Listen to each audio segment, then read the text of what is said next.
Hey everybody, Gurmy's Coastal Yard here, and welcome back to another episode of Germanator Gardens, where you can see I now have 2 save files for the park.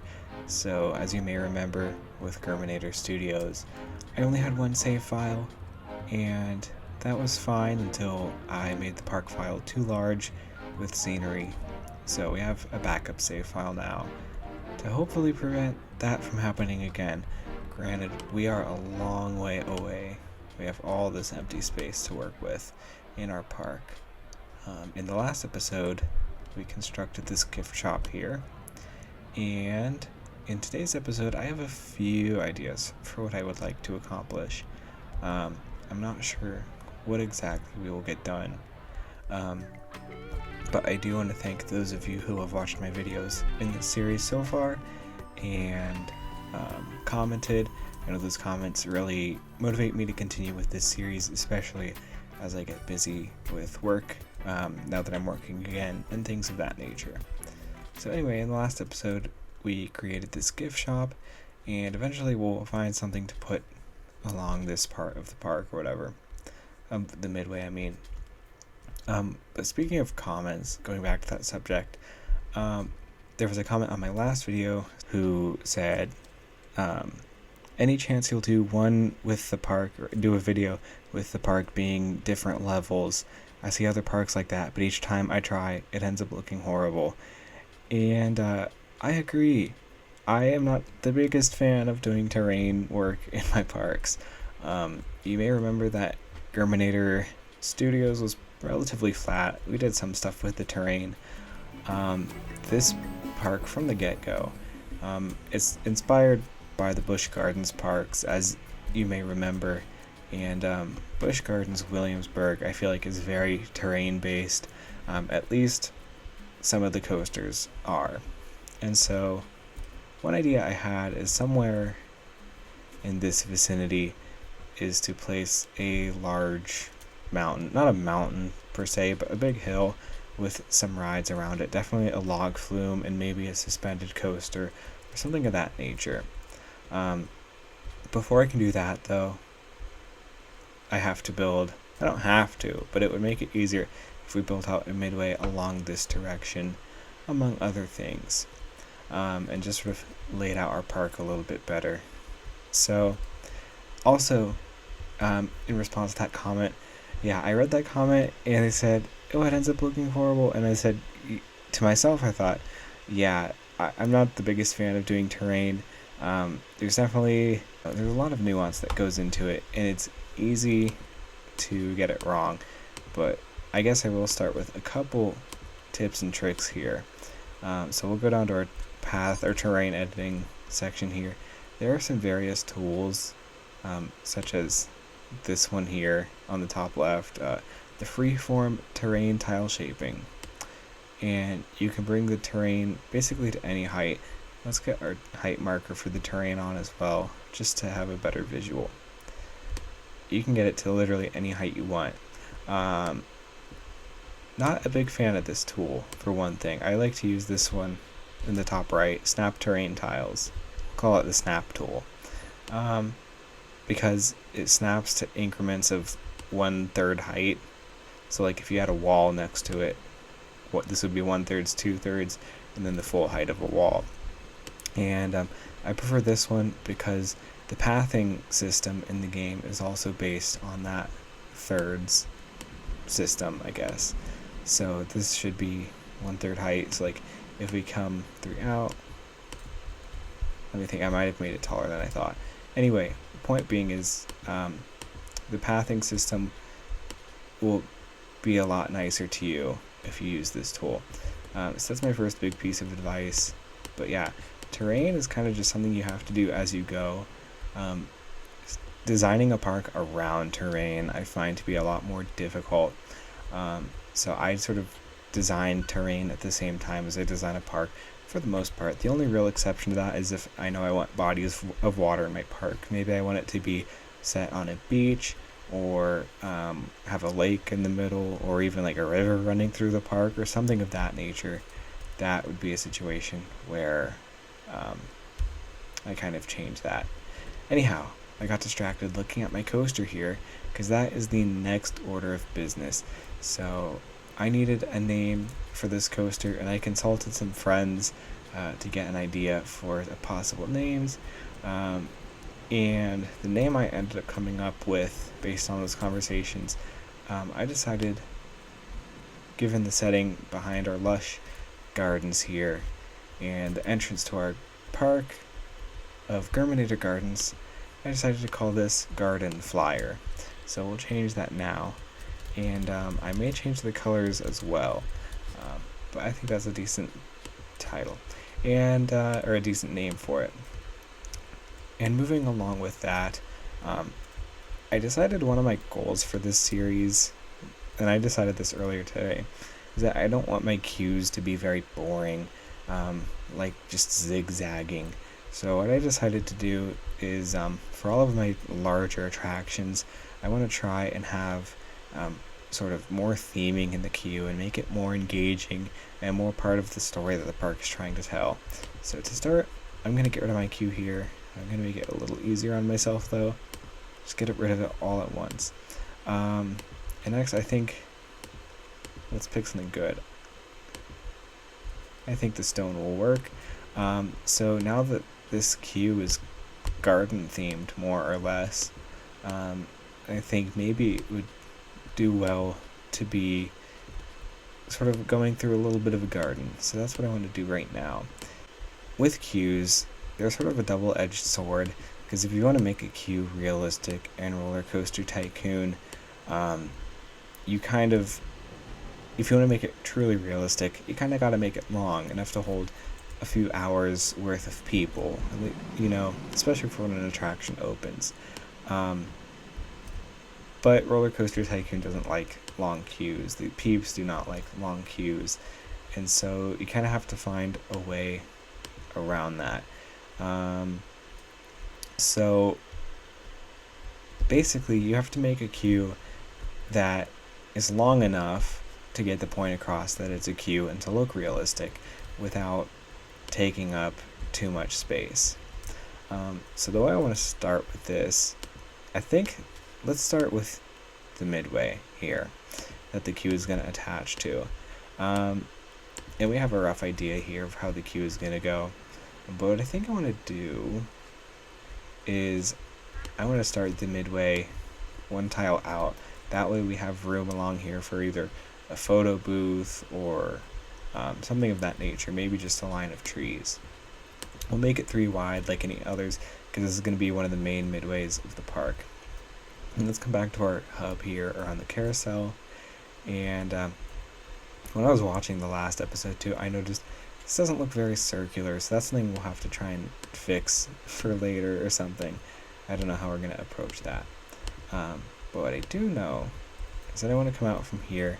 And looking at this now, if I could go out like a spoke from the middle, which I think is what I had in mind. But I can see here, it almost seems like I designed this with the intention of putting a path in here. But an idea I do have anyways, something has to go in this space. And I think another gift shop, or probably really a restaurant or something of that nature, would fit well in here. So I think moving the path out from here will be just fine. And as a matter of fact, if we just go in a straight line, we already get to this little entrance here, which could work. But I want to connect sort of the two of these things, you know, because this line is not going to intersect this line. So what we can do here is just come along and go zigzaggy, like so. Something like this. Let's make it a little bit wider. So this is a start. The next thing I want to do is just sort of extend it a little bit longer here, because it's going to keep going anyway. And let's put in some spots for future planters, like so. So we're really just getting in the right mindset to design this and sort of figure out where it's going to go and what it's going to be in the future. Let's see, the next thing we can do is put some planters in the middle here. And let's see. Yes, this works out. Now this is optional on the diagonals. It can be a little weird having planters on diagonals. And that's one thing I don't care for either, is just the way these paths zigzag and everything, but whatever. And let's keep going with that. And like that, we have sort of a rough idea for the path, and it just happens to line up with how we set the queue up before. But the issue now I'm seeing is that we have empty space here and over here, and I mentioned maybe a restaurant over here. We know we kind of want the queue to go through a garden of sorts, and I also want to have a shade structure, in the queue. So now that we have our path sort of laid out, let's work from there. Now, one thing I've talked about quite a bit in Germanator Studios, and I think I've brought it up here, is accessibility. And as far as Roller Coaster Tycoon 3 is concerned, it doesn't matter how accessible your attractions are, as long as the ticket booth here of your ride connects to a path in some way, shape, or form. Guests don't complain about it. But I like to be on the more realistic side with my parks. So I like to make sure that in theory a wheelchair, or a guest with, like, who has trouble walking or something of that nature, has at least one ramp to get up to the ride. And they have this ramp here. Granted, it's a tall station and that zigzags quite a bit, but it is there. Ideally, I like to have both queue and entrance accessible. So let's see what we can do here. If worst comes to worst, we can use stairs though. But maybe we'll come along like this. And again, I'm not a big fan of putting queues right up against the edge of a path, just because I like to have room for trees. But again, we'll see what we can do with this. Maybe we'll come through here. And then if we come around here, we could be onto something. Again, do I want to have it that close to the path? Yeah, I think that could work.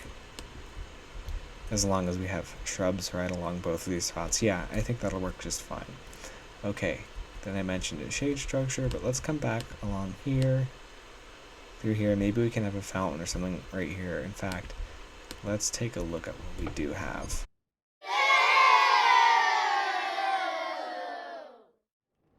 Let's go to our next option though. So we know this is going to go through a garden. In fact, let me just connect this up real quick. And we know we want to have a shade structure. So let's start with that. So let's name one of our peeps, our favorite name, M. Brooks. That way we can place walls right up against the edge of our path if need be. And let's try and find something we can use here. So we could go to colored walls. I already have an idea that I know is not going to work the way I want it to, and that's using the scaffolding. And that just doesn't, for whatever reason, even with M. Brooks, you can't place that or the girder pieces down here on the edge of the path. So I think that's always kind of annoying, because it would be nice to be able to use those. And I just don't like using the outside edges here for these pieces, because then if you want to place like a roof piece, let's just place this, for example, on top. If you zoom in close, they're just connected at the edge here, and it's not like there's anything really supporting them, so I don't care for that look. I try to avoid it. Anyhow, let's see what our other options are. Okay, we could do these pieces maybe? It's tricky. Like, what if we had these? Okay, I think we might be onto something here. Do we have... Okay, we don't have a piece that fits properly right along there without looking weird on top.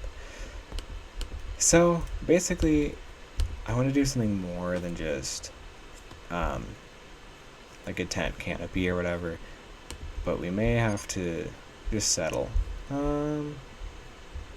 Basically, I don't want to have an enclosed structure with walls on either side or windows. I want it to be open to the air. But let's start with what I do know that I think I want.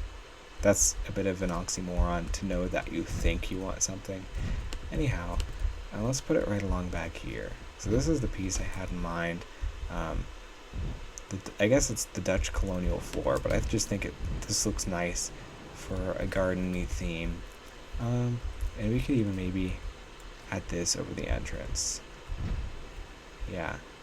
Okay, you can't really see the sign, but that's okay. We can add another one in later.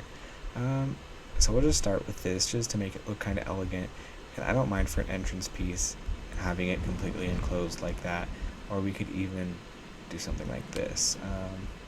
Let's get windows. Like that. Okay. Dutch colonial windows. I think that looks good. And I suppose we could even go all the way back with this too. So let's do that. Alright. So we do have a structure to start that they'll walk into just to sort of establish the theming along in here. And we'll put a roof on that. And then we have coming out from that this other shade structure. And I would like to bring this down all the way around this little courtyard. Like so. So now we need to find something to support it. I think I want to go to the western walls here, and let's get the porch pillars. Make sure they're colored white. And we can put them along the edge here. And I think what we'll do, because again, there's that tiny little corner there where they meet. Actually, that elevates a little bit. So theoretically, that could work. And I think I may just leave it at that. Let me think here. What we could do, though, is come back to our colored wall set and get our 1/3 height wall.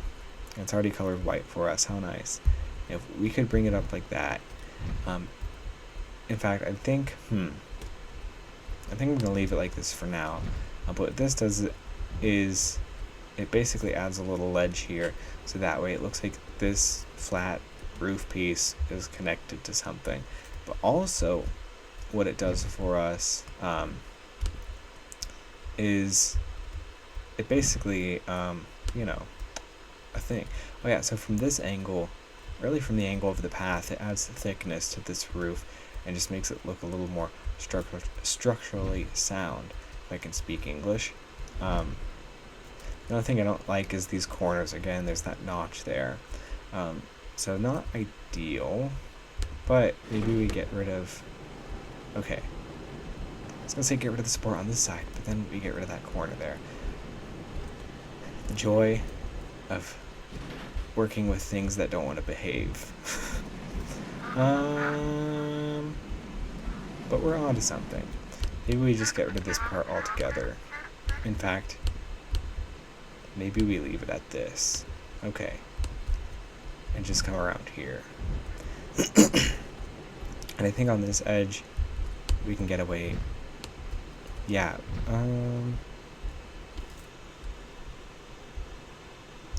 So now you see kind of what I go through when I design parks. I was trying to figure this out. And I think it can be kind of boring at times, but it's not the end of the world. And I think this will suffice. I think we're about ready to move on to the next part of designing this queue. And if you're still here, thank you for bearing with me so far. I promise my videos are normally more interesting. Well, that's not always true, but it'll get interesting later. Anyhow, I know probably that those of you who enjoy this series are going to be watching all the way through anyhow. I don't make this to be short form entertainment, so, and you'll see here I just decided to replace this with the 1/3 height wall. There we go. So that just looks a little more uniform with the rest of the structure here. And yeah, we could get rid of that. I think we'll keep it, but what I think we'll also do is put that on the very top here. And one final thing I just realized. We just gotta move this wall to the outside edge. Like so. Wait a minute.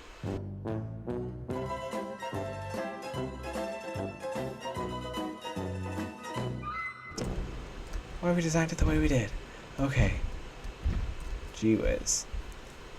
Disorganized a little bit today. Let me just move this back down there. Okay, voila. Anyway, now we are ready to move on to the next portion of this build. So I want to try aligning the paths with hedges, but because of this, it's not going to let me put them along here. It'll let me start like this, but that is not going to be uniform. So, what is our next option? I guess we could get rid of these. Design is never a linear process, I feel like. If it is, you're lucky. But let's put our hedge all along here and just establish the perimeter of our little garden. In fact, now that we have this out of the way, I think we can put a fountain in here. And we'll go with the female statue fountain. Actually, that's a little bit tall. Let's go with our frog fountain instead. Like so.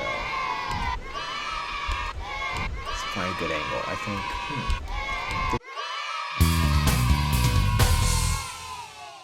this is a good angle. Anyhow, and then we'll surround that with various shrubs, just because it's right sort of in the middle here of this courtyard. And what else? And now that we've deleted these supports, and I'll get rid of them on this side for symmetry as well, I think, just for now. But we can bring in those 1/3 height walls to the inside. And that'll make it look a little better on the corners. It looks like we already had them on the inside. On the far side, okay. So I guess this will just have to be a work in progress. But that is okay. That's how it goes sometimes. Maybe what we can do, I know. We can put a little windbreak on the back edge. So let's get a full height wall and go along the back edge with that. And we can even put it right here. Okay. And I think now that I've done that, we don't even need this top edge, but I think I'm going to leave it for now. And then one more thing I'll do, just to break this up a little bit, let's get the Dutch wall end along here. I think that looks good. Okay. So let me know what you guys think about that. And one other thing we can do as well is just line the rest of this path along the ground with these 1/3 height walls, just to make it look nice. And I think I'll leave them off right around in here. Okay. I think we're on to something now, though.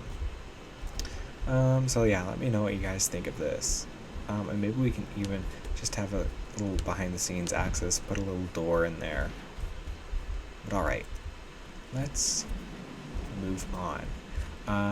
One thing we can do too, oops, is maybe put a little fencing in along here.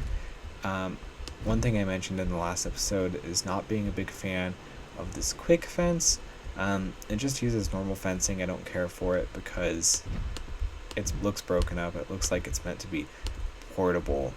But in conjunction with another structure like this one, I think it can work well. So we'll leave it there. Or we'll use it here is what I mean. Just to sort of keep guests from climbing into this restricted area. And because it has the base of the sort of concrete, I guess, it looks more permanent, which is why I'm okay using it in this situation. But you could probably use any fence you wanted, like the pine wood or whatever. But we'll keep it like that for now. Okay, moving on. Let's design more garden space. Let's go back to our hedges So because we have windows on both sides of this sort of first tunnel, I want to put some hedges along here as well, just so they'll be able to look out those windows. And we may have another building along here or something, I'm not sure yet. In fact, one thing I know I want and will need eventually is an access path. So what I'm going to do for now is just put some path tiles down, just to get rid of those supports. That way we have a clear view of where that access path is going to be. This is kind of like the path that runs underneath Gemini to Cedar Point's Gemini Midway, if you know what I'm talking about. Anyhow, we'll move on. Let's get some rose bushes, if we can find them. Here we go, roses, quarter tile. And let's place them all along this edge here. That way too, if we have like a wall or something along here, the roses will sort of distract from that, since they're so tall. And then let's get flowers, small flower bed, if we can find it. Yep. And put that on the little outside edge there, all the way around. And we can even, I was gonna say we could do this on the other side too, but I think I want to do large flower beds all the way along here, so that way you have a good view of the fountain. And then what else can we do? Right in here we could do more large flower beds, or I have an idea. Let's get another set of rose bushes. In fact, I always forget. I always think that I have 4 tiles to work with here, but it's only the 2. So how can we work with these? Maybe we don't. Maybe we get the tulips instead. The only thing I don't care for about the tulips is how uniform they look in this game. And, well, okay. My level of detail is pretty high right now, but normally the tulips like to go away with a high level of detail, so maybe we just come back here. Oh, I know. Let's get a small green bush in here. I think that'll do. Or maybe even, let's break it up with, I was gonna say like an apple tree or something, but I want to continue having pines along the path, so maybe we'll put the apple tree somewhere else, maybe right in there. Let's get medium sugar pines, and let me remind myself how I do these. In the middle. So let's place it in the middle of these to start, these middle planters, and then from there, okay.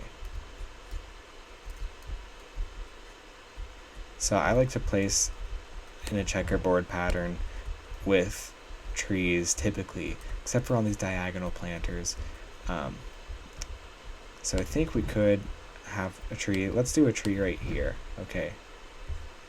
And then we'll do a small green bush on either side, just to break up the feel of it.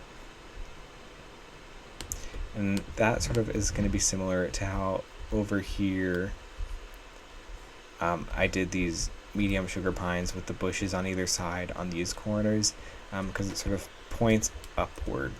It directs the eye upward towards that corner. And that's my reasoning for that. Or here's an even better example where I did it over here. So we're doing that same design principle on this corner of the path. So in zooming out, I think this looks pretty good. And then we'll do a couple more small green bushes. And yeah. And then we can do a couple more sugar pines along there. So let's get our small sugar pine. Or medium, sorry. Where are ya? There we go. And every other spot for now. And I don't know what we'll do with this exit ramp, because eventually we'll probably put a gift shop in there or something of that nature. And let's just fill the rest of this out. Not a large hazel. We want the large, small green bush. Can you imagine? The small green bush is big enough as is. Can you imagine if we had a large green bush, how big that would be? I mean, I guess it would be probably the same size as the ferns or something. Anyhow, we'll just place this along here. One thing I don't care for a whole lot is right over here. The entrance is sort of blocked by these trees, so I think I'm going to get rid of them and just place a path along there. And when I do planters on the diagonal, I just surround each tile utilized with hedges. I think that's the best look. And we'll continue to do that all around here. And then down here.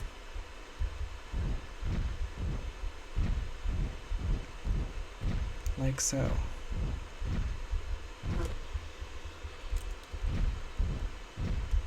Alrighty. Let's fill this in really quickly. And then let's click on our roller coaster. So let's finish off this entrance really quick.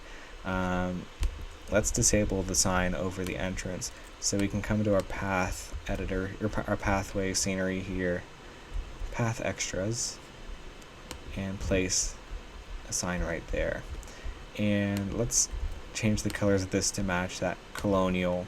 So let's get a navy blue for the sign, and let's just do white for these tops here. Or we could even do like a bronze brown color like that. I think that works. And let's rename it to Garden Flyer.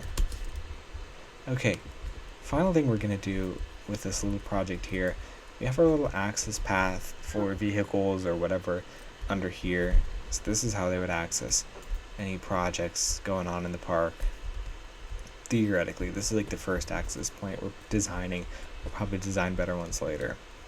But we need something to, we can't just have unsupported track all the way up there. So what we should do, in fact, we can open this coaster now that is connected to the main path. So let's do that. And let's come to our western walls, western town walls, and get the flat roof piece. And when you're doing stuff like this, this piece will be your best friend.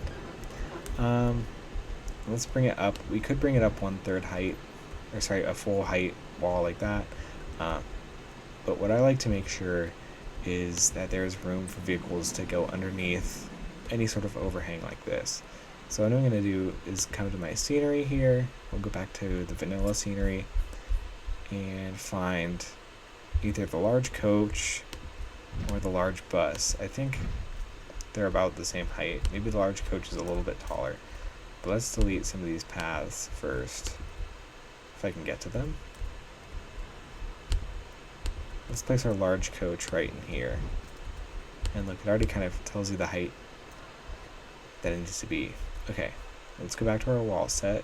Western walls, flat roof, and then let's just place that right above the coach. But that's not a lot of clearance, so we'll go 1/3 height taller. And then we'll use our control button to save that height. And then we'll use that height again on the other side. Like so. And now we can bring our path, pavement along here and all the way to the pathway. And then let's just get our irregular paving and go underneath the path all along here. I already think this little area of the park is very nicely rounded out, and we're off to a good start here. I think whatever we put here will sort of help to complete this first section. Alrighty. And then we'll just get this down here. In fact, let's just paint all of it irregular paving, even the planters, because we're going to put dirt in the planters anyway, and not grass, so that'll help us out with that down the line. And I just noticed I forgot, or rather messed up the hedge along there, so we'll fix that really quick as well. And then we'll get our dirt color. Here it is. Perfect.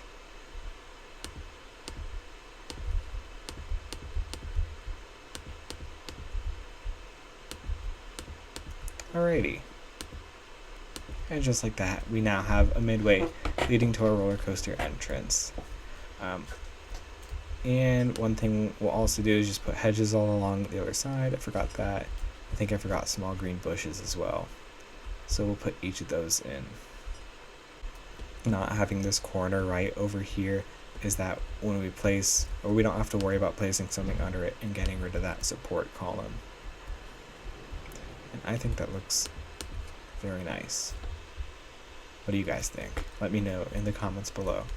We have a little extra space here to work with, and since this is still part of our queue, I think we can fill that out with some more plants, maybe some more apple trees.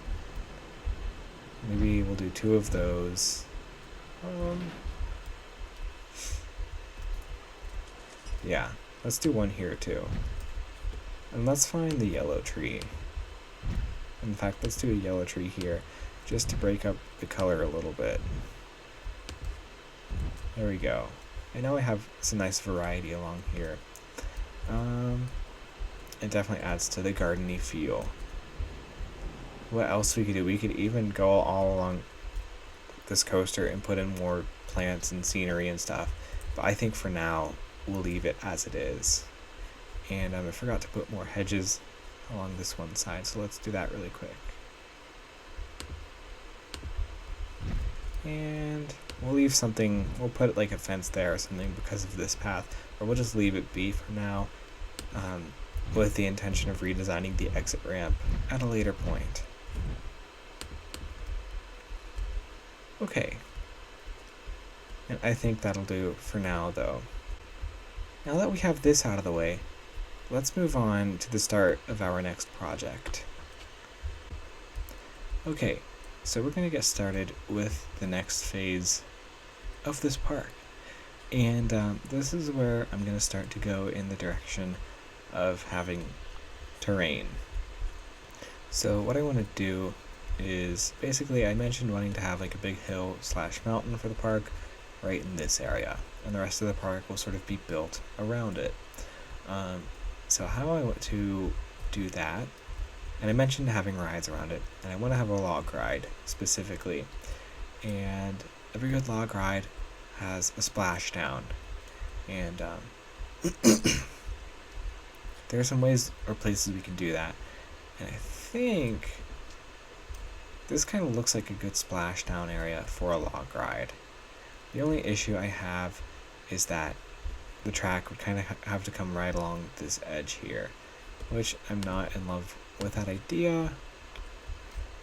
So, but I think having a big pool around here could probably look pretty good for a splashdown.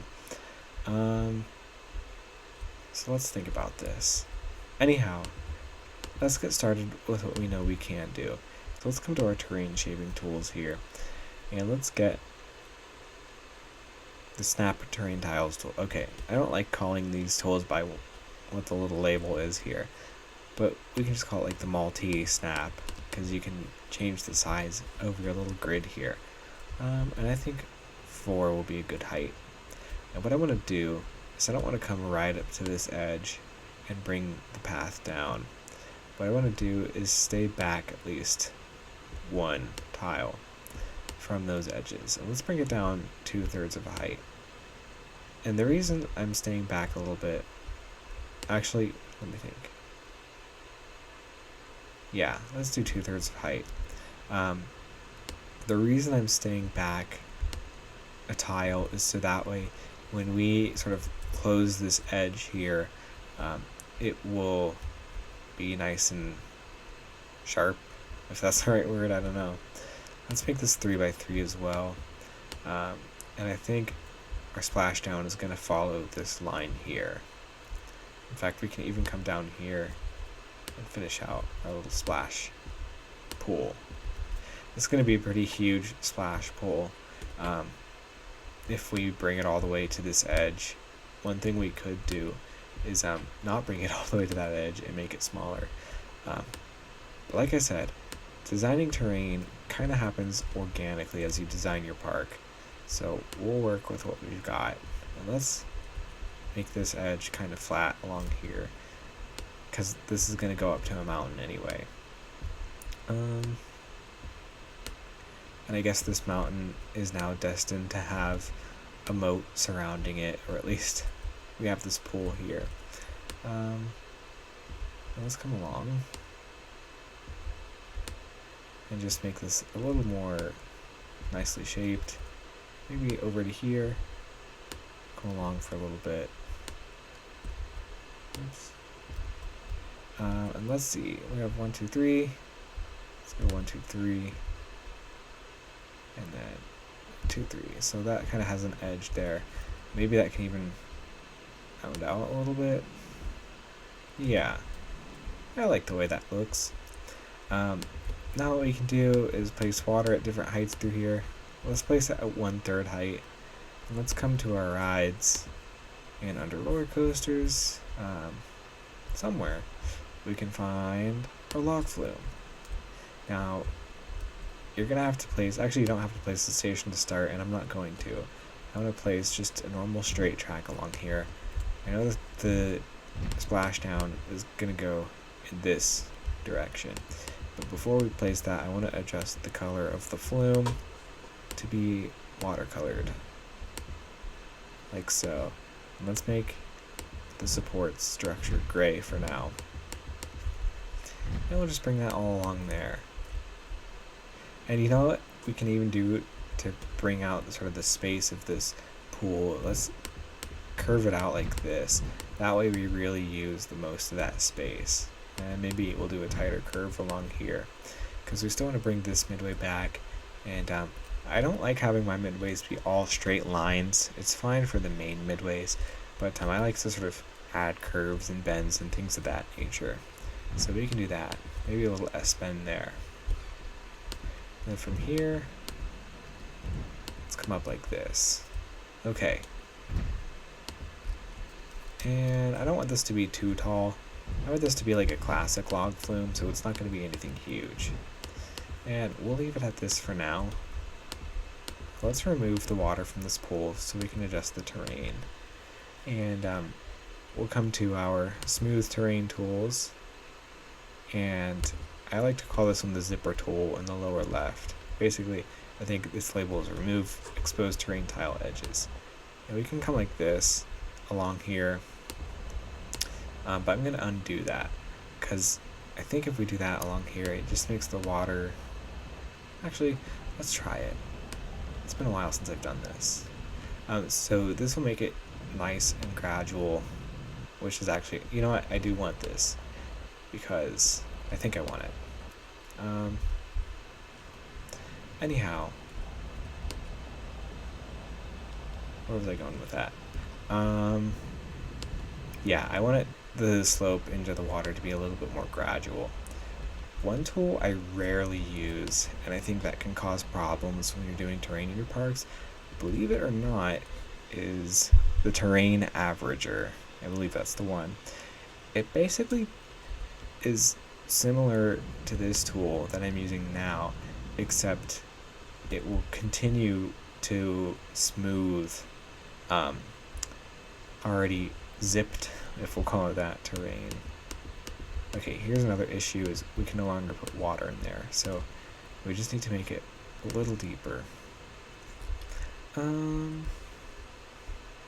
Let's use our unzip tool. What is this?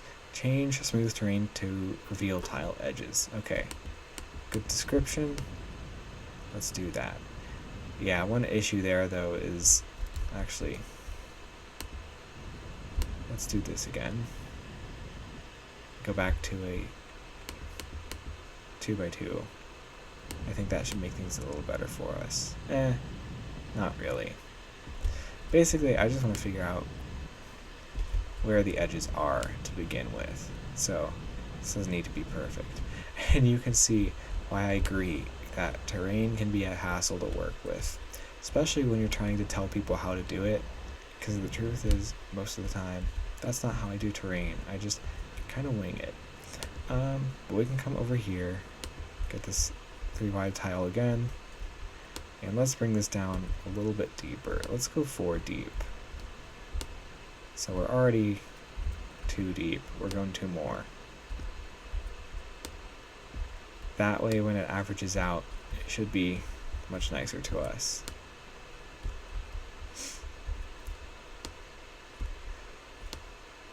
Oh yeah, we don't want that edge.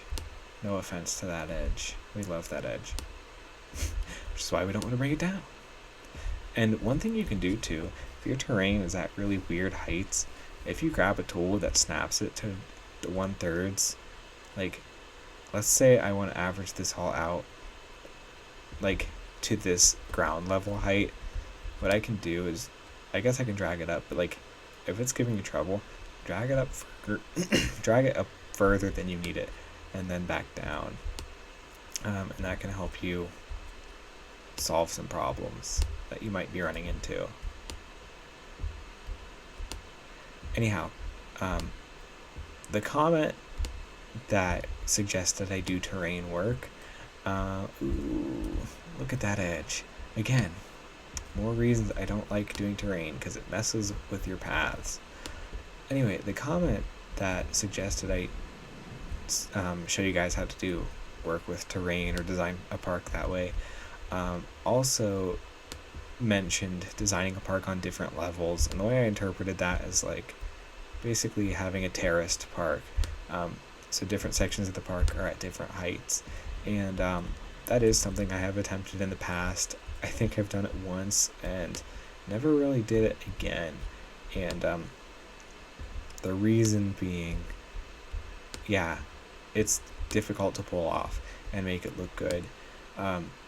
As for if I'll do an entire park like that, I am not sure that I plan on it, but I took that comment to heart, and I'm up for a challenge, and I'm up for sort of showing you guys how you can approach designing your parks. So in lieu of that, or with respect to that, I do think I will try to make at least one part of this park more elevated from the rest, just because, you know, it'll help you guys find some tips and tricks for how you can approach doing that. And like, I kind of have an idea of how I would go about doing that as well. So let's work on this a little more.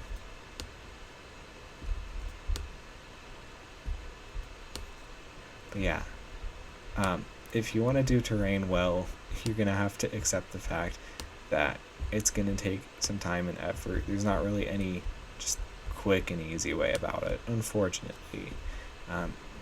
You better believe that if there was a quick and easy way to do terrain, I would be doing it. Well, at least there might be, and I might just not know about it, because, you know, I enjoy this game, but I'm by no means an expert, master, park creator, whatever you want to call it. So do with that information what you will. But okay, not quite how it was, but that's alright.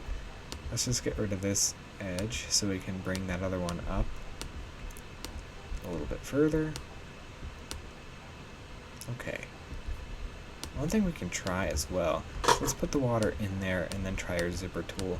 I don't think it's going to work, but yeah, it's going to bring our water level down, but actually I don't think that's a big issue. Because, yeah, that's working just fine.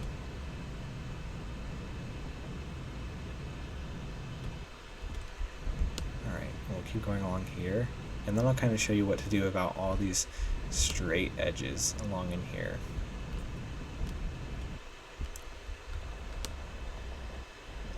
Now, I will say, in a man-made body of water, the straight edges don't really matter all that much. I mean, you can get away with them, but like here where it zigzags, it just doesn't look great. There's not really any like one way around it per se, but this would be a time where you could try using your terrain averager, only on a very small scale. I never use this on a big scale, and just little clicks here and there. Click. Like, you can hear me tapping my mouse. There, and already it just rounds it out a little bit. Doesn't have to be perfect. Try and keep it within like the tiles you're working with around the edges of your body of water. You don't want to, what am I saying? You don't want to mess up terrain out here where you're going to be placing paths or something eventually, because it'll just be a headache for path placement in the future. But another thing we can do, let's get our flatten terrain tool in the top left. Let's select that. Now the first thing you click is going to be the height that this flattens terrain to. So let's get the bottom of our little water body here and drag this outward. And it's okay that all our water just went away, because we're using this now to sort of shape our body of water. Anytime you need to let go of the mouse, just go back to the middle where you want to get that height from and bring it out. So I would just want to make this a little bit wider along here. And let's put our water back in here. Let's make it a little bit lower if we can. And again, now we have a little more space on this side to work with. Let's get our terrain averager. Oops. So it lowered our water a little bit, but that's okay. Not to worry. And I think this is fine. Let's make it a little bit taller. Okay. It's a little higher than I'd like it. And that's a little lower than I'd like it, I think. Well, no. Again, it can be tricky. Let's use our terrain, our flattened terrain again. But let's start at the edge of this path and bring it into the body of water a little bit. That way we can get a little more shaping along this edge. And then, let's try our averager from here.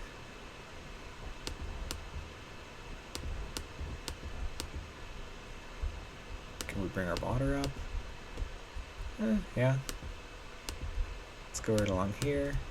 And, a little bit of a curve really makes a big difference too, because we did not do a whole lot to that straight line, and already it looks a little more natural. Let's bring it back along here as well, just where the points are. We'll bring it back up. Gotta be careful there, I guess. So water is not very fond of very shallow gradients, so you have to be kind of careful about that. Oops, let's cut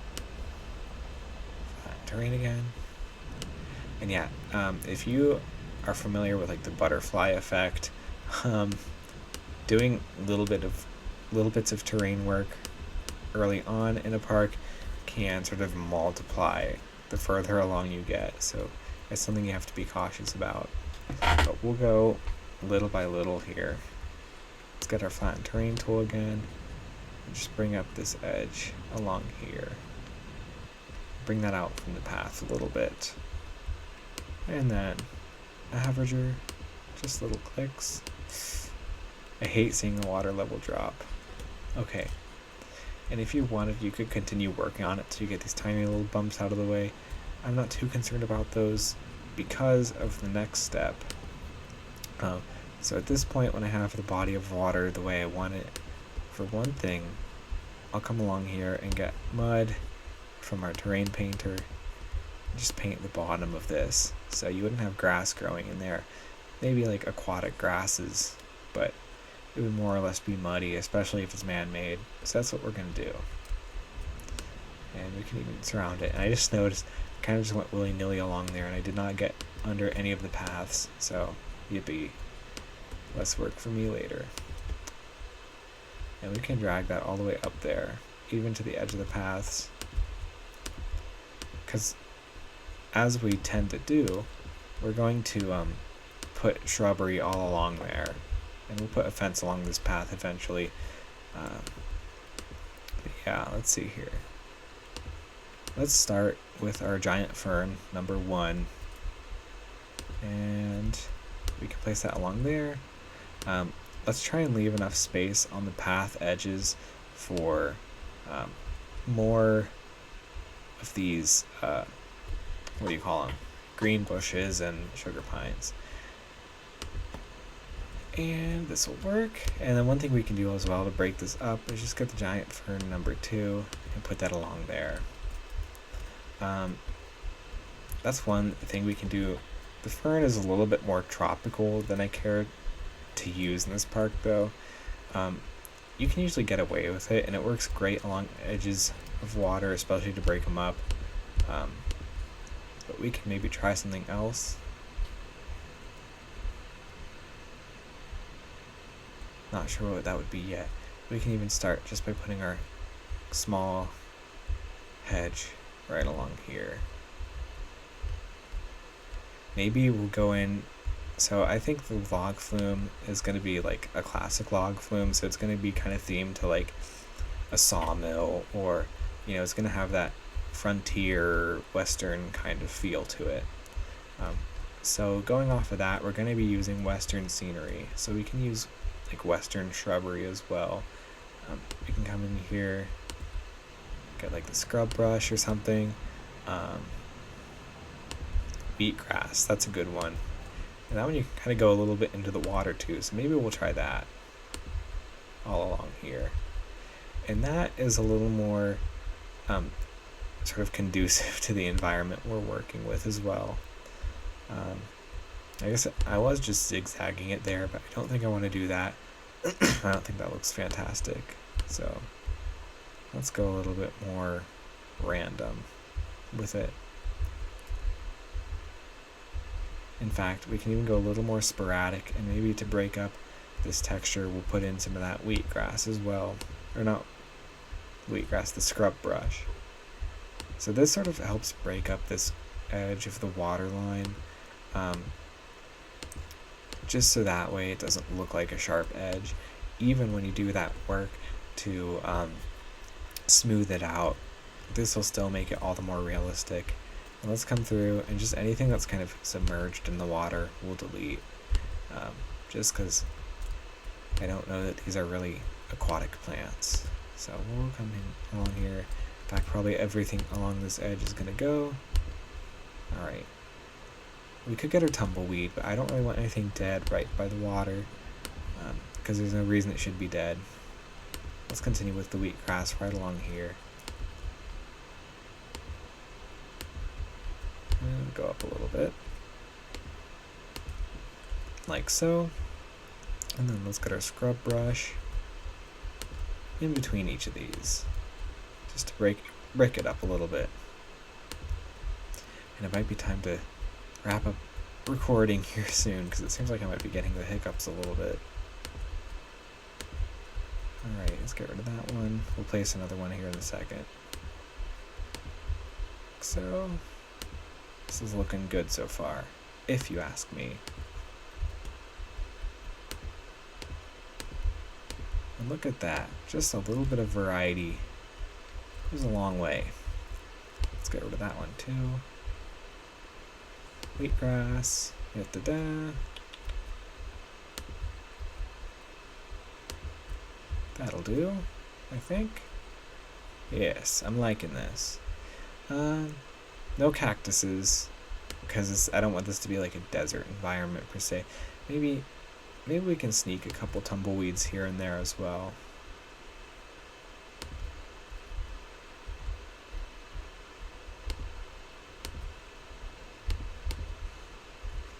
Now I don't want too many of those, because they are kind of gnarly and dead looking, so I want this to be a little more luscious with life, if that's the right word. Yeah, look at that. So now we have this nice edge along here, and I think the final thing I want to do, let's go back to our generic scenery. Do we have a small green bush? Well, I know we do. Where is it? Maybe we can place that along there. Oops. One thing I want to avoid doing, I want this to be a nice view of that splashdown, so I want to try placing, our bushes and our sugar pines along here. But what I don't want to do is break up that view entirely. I want to be able to have a good view of the splashdown, but I think maybe along here it's okay to break it up, because really the splashdown part is over here. I think that should do. Let's just replace the couple plants we deleted over here. Back to our western. Wheatgrass. Scrub brush. Boom, boom. Look at that. Look, all this we've done in one episode. And I think it's looking pretty good. Let me know what you guys think, though. One final thing we can do. Actually, let's leave this for later. Because eventually, in this area, we're going to put our big hill. And this is going to be kind of a big project. It's going to take several episodes to complete. Because I want the log ride, I want the big hill, I also want at least one roller coaster traversing that terrain. I'm thinking suspended coaster. Those can be a bit of a challenge to work with to make them work in a way that works, or that's realistic and fun. But I'm all for a challenge, and I think working with the terrain and even some scenery, maybe even intertwining the coasters scenery with the log ride scenery, I think we could make something really fun. But it's going to be a bit of a project. If I was doing this thing on my own, I mean, like this kind of project alone, something that has a lot of detail to it, can take like 10 to 20 hours to complete, which is like 10 to 20 episodes, because these have been about an hour long, and I don't want to put you guys through that, so it might have to be more time-lapse based. I'm not really sure how I'm going to go about that yet. It may not even take that long, because when you do terrain work, you're kind of winning half the battle. The coasters, or the projects that take a really long time for me, are any sort of dark rides, and I've done log flume dark rides and coaster dark rides, etc.